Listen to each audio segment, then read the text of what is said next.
Hi students, I'm feeling very happy to meet you all back. We are going to continue with the chapter in chemistry, matter around us. I just want to recollect what and all we have studied last class. We studied about the difference between elements, compounds and mixtures.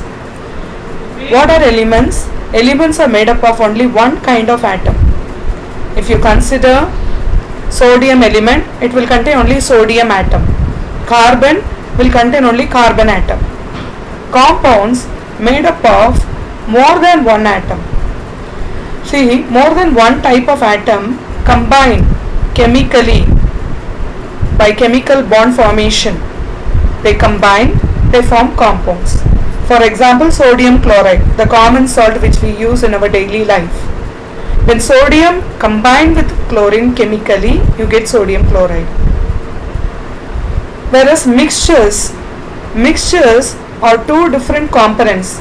It may be an element, both the components, two or more components, all the components are elements, or compounds, or both elements and compounds. They are just mixed physically. They don't combine in the form of a chemical bond or through chemical bond formation. Then it is called as a mixture. A mixture may be homogeneous or heterogeneous. We'll discuss about that later. Okay, shortly we are going to discuss about mixtures. Coming back to elements, it cannot be broken down by chemical means. You cannot break the element furthermore. If you take an atom of an element, you cannot break it furthermore chemically. Okay, so compounds, it can be broken down by chemical means. From water you will get hydrogen and oxygen back. Okay, it is possible to get back hydrogen and oxygen from water. And in mixtures, it can be separated by physical means. So mixtures, you need not adopt a chemical method because there is no chemical bond formation. So it can be separated by physical means. Elements has the same property as the atoms making it up. Because elements are made up of same type of atoms, it has same property of those atoms. Whereas compounds, two different atoms combine to form a compound.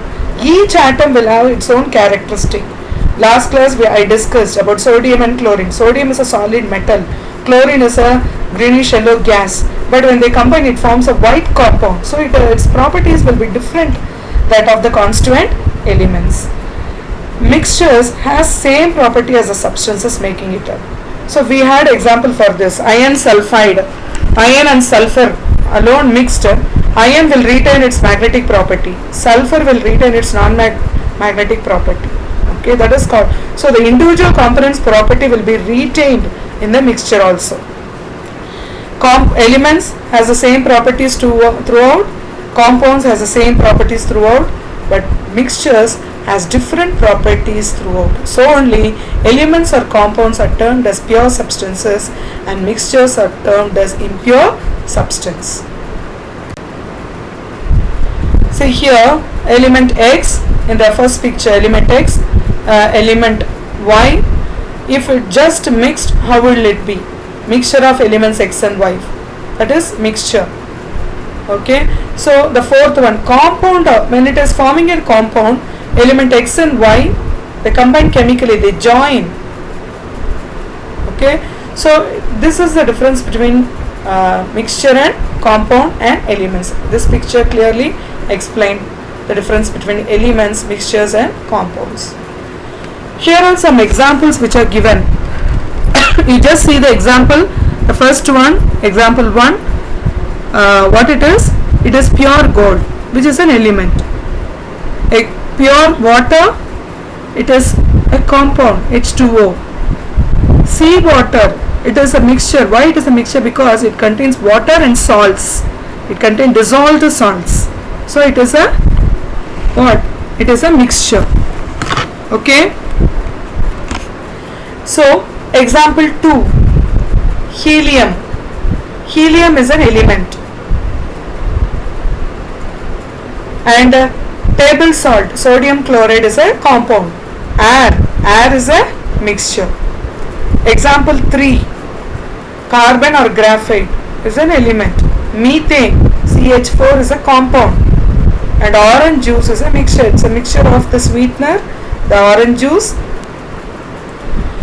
Matter can be classified into elements, compounds, mixture. Again, here are some example. You can try identifying these substances into elements, compounds, mixtures. I will identify a few. Just see, sulfur, it is an element. Okay, gold is an element. You just see pizza. Pizza is a mixture of the pizza base, the vegetables, cheese, whatever you are using to make pizza. So it is a mixture.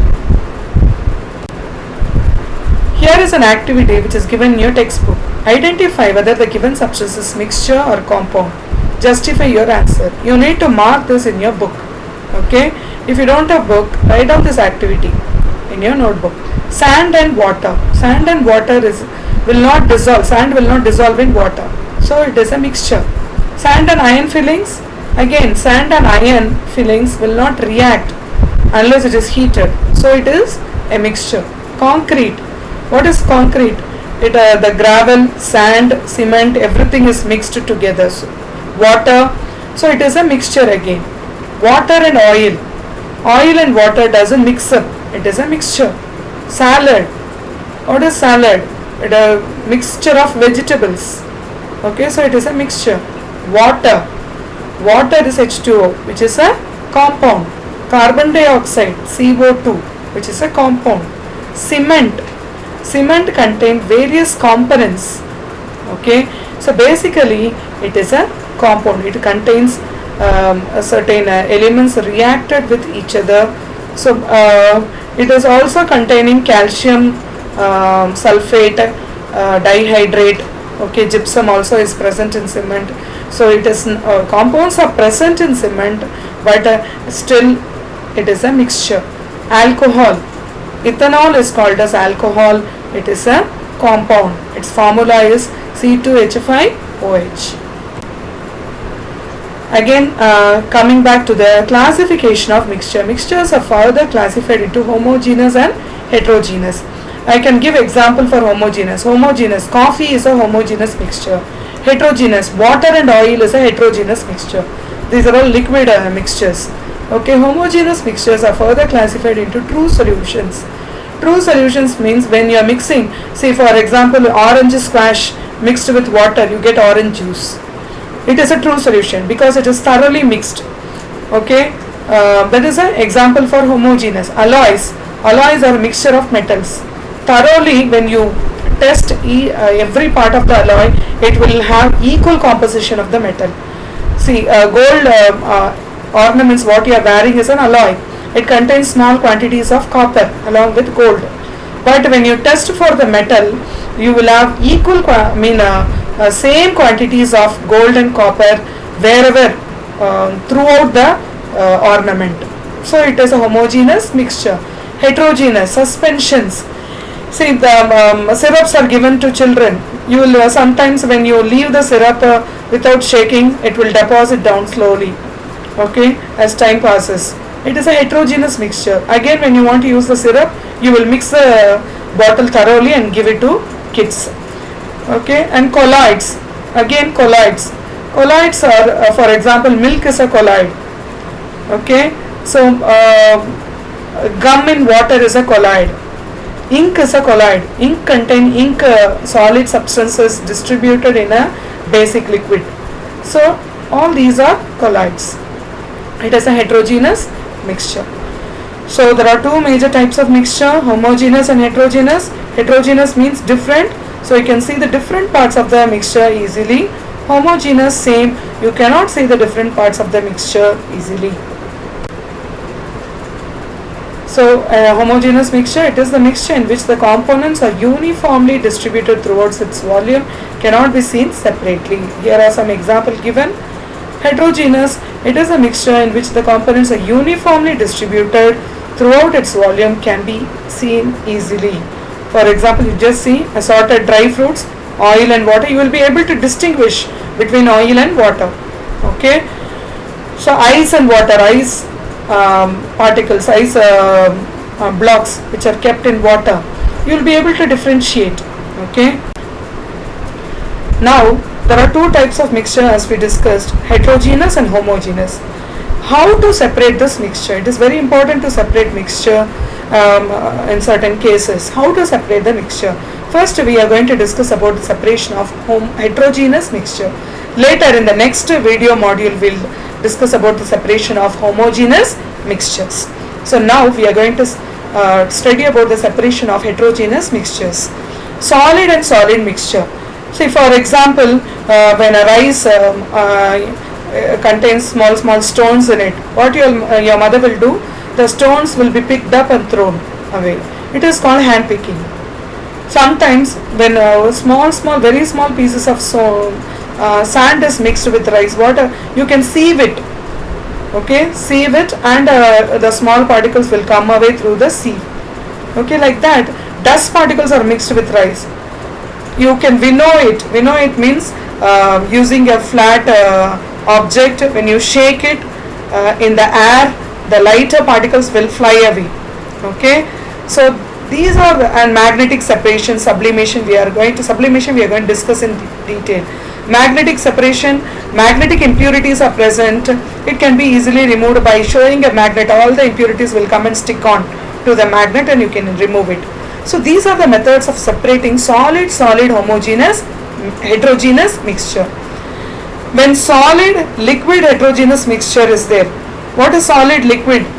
Solid particles, for example, you have mixed chalk powder in water. I want to separate chalk powder from water.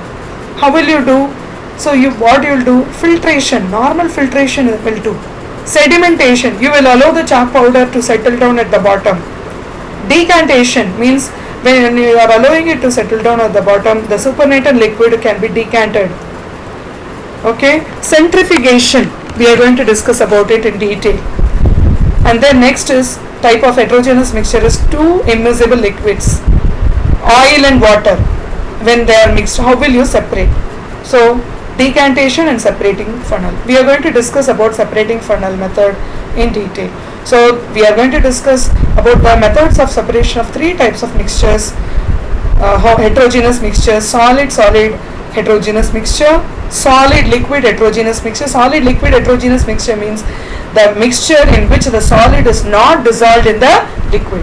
And then two immiscible liquids, that means the liquids does not mix up thoroughly, okay, or like oil and water. Matter can be classified into elements, compounds, mixture. Again, here are some example. You can try identifying these substances into elements, compounds, mixtures. I will identify a few. Just see, sulfur, it is an element. Okay, gold is an element. You just see pizza. Pizza is a mixture of the pizza base, the vegetables. Sublimation in detail. What is sublimation? First you must know what is sublimation. See, you in your puja room you could have seen camphor, okay, or in your cupboard your mother could have kept naphthalene balls in order to avoid formation of insects over there. So all these will disappear, isn't it, when it is kept open. The naphthalene balls as well as camphor will disappear. How will it disappear? Because they are converted into vapor state from solid state directly without becoming liquid. They are not converted to solid, from solid to liquid state and liquid to vapor state. No, they are directly converted from solid to vapor state. That is called as sublimation. What is sublimation? Certain substances when heated change, not when heated, normally also slowly it will change. When heated quickly it will change. When heated change directly from solid to gaseous state without attaining liquid state, then it is called sublimation. Okay. So example, iodine, camphor, ammonium chloride, naphthalene balls, all these are example. See, for example, you just see the picture. In the picture, the mixture is taken in a bowl. It is called as a petri dish or china dish. It contains mixture of sand, salt, ammonium chloride. Here in this, ammonium chloride alone is able to sublime. So when heated by using the Bunsen burner, The bowl is kept on a tripod stand on the wire gauze. Okay, a funnel is inverted over the dish, china dish, and the inverted funnel at the stem there is an opening. In that opening, you just see the opening over there. In that opening, cotton plug is kept in order to avoid the escaping of vapors. So what happens when heated, the ammonium chloride alone is sublimed directly, and the vapors will reach the funnel and deposit onto the wall of the funnel. So this is how ammonium chloride is separated from mixture of sand and salt. So this is how the mixture is separated by sublimation. Again, coming back to the classification of mixture. Mixtures are further classified into homogeneous and heterogeneous. I can give example for homogeneous. Homogeneous, coffee is a homogeneous mixture. Heterogeneous, water and oil is a heterogeneous mixture. These are all liquid mixtures. Okay, homogeneous mixtures are further classified into true solutions. True solutions means when you are mixing, say for example orange squash mixed with water, you get orange juice. It is a true solution because it is thoroughly mixed. Okay, that is an example for homogeneous. Alloys are a mixture of metals. Thoroughly, when you test every part of the alloy, it will have equal composition of the metal. See, gold ornaments what you are wearing is an alloy. It contains small quantities of copper along with gold. But when you test for the metal, you will have equal, same quantities of gold and copper wherever throughout the ornament. So it is a homogeneous mixture. Heterogeneous, suspensions. See, the syrups are given to children. You will sometimes when you leave the syrup without shaking, it will deposit down slowly. Okay, as time. Centrifugation. What is centrifugation? You just see the apparatus. It contains holes where a test tube sort of a thing is inserted. In that test tube only you are going to take the solid liquid mixture, and it is inserted. It is like circular in form now, the apparatus. It is rotated at a high speed. High speed means up to 5000 rotations per minute, like that. 5000 rotations per minute. 60 seconds, 5000 rotation. How fast it will rotate. So rapid rotation. And when you stop it, slowly it will come to a standstill. When you take out the test tube, you can very well see the solid deposited down and the liquid on top. Easily you can decant the liquid. This is how the separation is done by centrifugation. See, when your blood is taken for testing, they need only the blood plasma or blood serum. What they'll do, they'll collect the blood and put it in the centrifugal tube and put it in the centrifuge, rotate it, and the blood cells will deposit down, and on top they get a yellow color liquid which is called as a blood plasma. That is used for testing. Okay, the solid matter of the blood, the cells and all will deposit down. So centrifugation is a process by which fine insoluble solids from a solid liquid mixture can be separated in a machine called a centrifuge. A centrifuge rotates at a very high speed. On being rotated by centrifugal force, the heavier solid particles move down and the lighter liquid particles remains at the top, and it can be removed by decantation process. So when two immiscible liquids, how decantation is done? See, it is made to settle down. Two layers of liquids are formed. Before it is mixed, and now it is two layers are formed. Slowly decanting the upper layer, you can separate. Somehow you will be able to separate oil from water, but not clearly. But let us see separating funnel. So the heart shaped, the cone shaped funnel is called a separating funnel. On top is the lid. Open the lid and pour the liquid. On bottom you have a stop cock. You have to close the stop cock and pour the oil water mixture and a stopper. Put the stopper and then take the separating funnel in your hand. Top side you can hold, bottom side stem also you can hold. You shake it well thoroughly and fix it in a burette stand. Below picture shows how it has been fixed, and you should not disturb it at all for a few hours. After some time, two layers will be separated. One is an oil, the other is a water. The higher density layer will be formed at the lower part of the funnel, and less dense will be occupying the top part of the funnel. And slowly open the stop cock. you will be able to separate the water. After that you will be able to separate the kerosene oil. This is how it is done. Okay, so even in petroleum industries this method is adapted. We will see separation of homogeneous mixtures in the next class. Thank you children, hope you have understood the concepts very well. For better understanding you have to watch the video again. You will definitely able to understand. Any doubt you can clarify with me personally. Thank you children. Stay healthy and happy.